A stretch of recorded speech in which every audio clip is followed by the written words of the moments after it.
Why are they proliferating? Because then they got to have this global government and this global army to keep us safe from all of these different threats. There was a great headline and an interesting story, very informative, out of the Sydney Morning Herald. Back in August 7th of 2002, U.S. is putting North Korea's finger on the nuclear trigger. I couldn't say it any more simply or succinctly myself. Now, remember Bill Clinton? He got in all that trouble, and he's a horrible traitor to America, a globalist. They're talking about making him Secretary General now, and Clinton and Bush will double team us. But then when Bush got in, he took all restrictions off transfers to China. And the neocons, who aren't about substance, who are the biggest socialist of them all, said, oh, that's okay if Bush does that. You talk about Orwellian doublethink. There was a great story, though, in the Washington Times out of Insight Magazine, one of their publications, that said, high-tech transfers to China. The Bush administration has been as bad, if not worse, than the Clinton administration when it comes to the transfer of sensitive technologies to the People's Republic of China. That's right. We should all be angry about that. The Buffalo News reported on the 1994 Senate report of the transfer of West Nile virus, E. coli, anthrax, botulism, VX, sarin nerve gas to Iraq in the 1980s right up until 1990. We're supposed to forget about that, aren't we? Well, I'm not going to forget about who armed our enemies. U.S. supplied germs to Iraq, but that's okay because now the globalists get to steal their oil after they set Saddam up for this. You know, it's like the old Westerns where the evil sheriff throws down the gun in front of the 14-year-old kid's feet and says, go ahead, pick it up, boy, pick it up. When the little kid makes a reach for it, the sheriff guns him down. I'm not going to put up with this. It's so obvious what they're doing. Another example of problem, reaction, solution. And what happened because this government, this global government, armed Saddam with chemicals and biologicals? Well, in 91, during the Gulf War, Bush wanted to get rid of the evidence, Bush Sr., so he publicly had our troops blow up all these different bunker complexes. Hundreds of them, the size of football fields. And all of this nerve gas and thousands of chemical weapons detectors went off, rained down, and the VA said, no, you're not sick, and we don't care if the chemical weapons detectors went off. You're not going to get any treatment. And tens of thousands of troops have died. And the government tried to deny it for a decade. And like they always do, they said, oh, yeah, there are atomic soldiers. Oh, yeah, there is Agent Orange. Oh, yeah, we did let black men die of syphilis for 50 years. Oh, yeah, we did sterilize hundreds of thousands of women with eugenics and a Nazi program in America. And, oh, yeah, you were hit by sarin and VX and we didn't treat you, but so what? When are you going to start waking up? So how did Iraq get their weapons? The globalists sold it to them.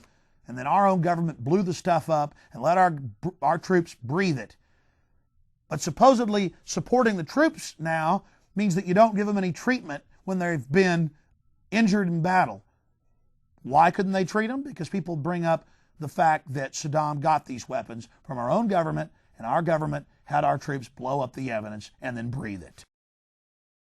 Another problem, reaction, solution, another crisis, another area of government-sponsored terrorism we see is the FBI seeking 3,000 missing Iraqis in America.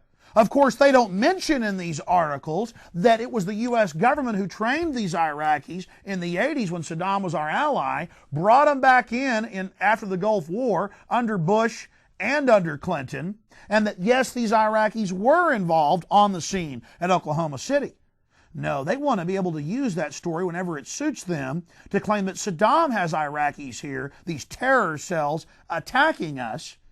And then hopefully we'll just forget about the fact that it was the U.S. government that brought them into the country in the first place. Bottom line, these are the CIA's Iraqis. These are not Saddam's Iraqis. That's the facts.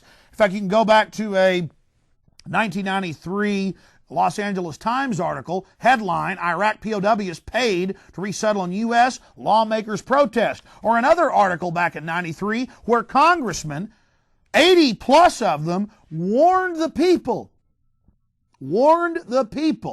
that this could be dangerous.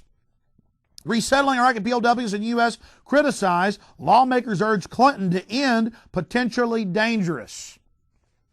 And of course, when they were involved in the Oklahoma City bombing, working with their federal handlers, that was covered up so they could later link the Iraqis to the American right wing, one of the few groups actually fighting the New World Order.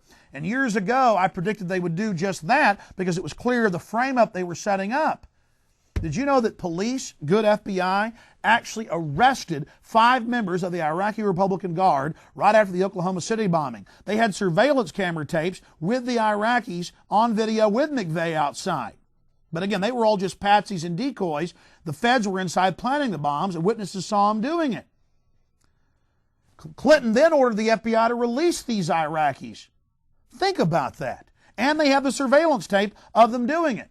But then the media comes out and says, oh, Saddam's seen using proxy groups, lone wolves to attack the U.S., the left wing, the right wing. Why, they all work for Saddam.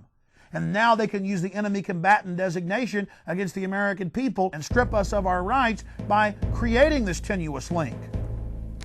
And then they had their little proxies in the media. You talk about proxies. The government started having its little moles in the media put out the headlines. Did Timothy McVeigh have Iraqi helpers? Ooh. Yeah, he had Iraqi helpers, but they don't work for Saddam. They work for the globalist. Rumsfeld, defense secretary, admit they have a group called P2OG that goes out and kills people's family members to get them to attack America so the globalists have a pretext to invade more countries. Another amazing revelation. It's all out in the open. In fact, it's now come out that the U.S. helped as Saddam plotted chemical attacks, reports said in the London Guardian. Remember those nerve gas attacks back in the 1980s? Of course, I've interviewed some of the top CIA officials who were there in the 80s briefing Ronald Reagan on my radio show, and it was clear that Saddam was in a chemical weapons battle with the Iranians, but the Kurds that died actually died by a cyanide-based gas that the Iranians used that they got from the Soviets, not the gas that Saddam got from the U.S. That's why the CIA had all this footage of these dead bodies. In fact, back in the 80s, it was blamed on Iran.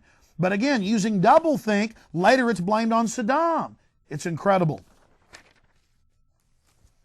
And you ought to see the thugs that they're now planning to put in to install to oppress the Iraqi people now that they've gotten rid of Bush's first business partner in Iraq, Saddam Hussein.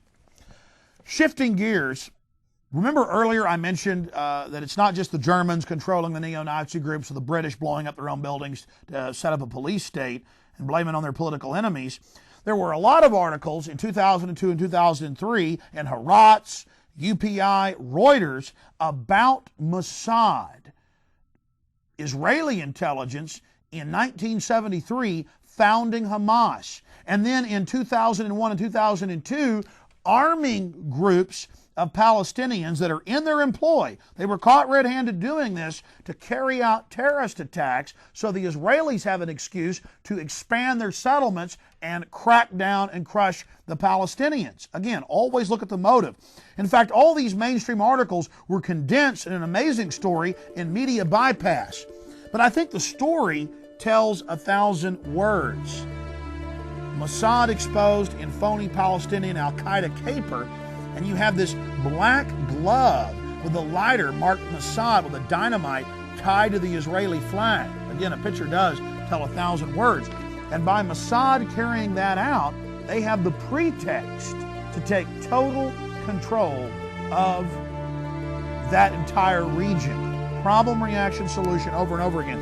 In fact, here's the analysis, Hamas history tied to Israel, United Press International, by Richard Sale, and it details this. Here is another one from the Center for Research on Globalism. Israeli roots of Hamas are being exposed. Not just the roots, but modern-day terrorism controlled by Israel. I mentioned this story out of the Sunday Herald. The Army asked me to make bombs for the IRA, told me I had the Prime Minister's blessing. Exclusive confessions of a secret agent. British intelligence, Army intelligence. IRA torture was in the Royal Marines. Loyalist killer admits to being RUC informer. Oh, before I forget, another tidbit in this information overload. The London Guardian broke a story on March 26, 2001, it came out in court in Italy. The former head of Italian intelligence said that in the 1970s, the left wing was getting out of the control of the government. And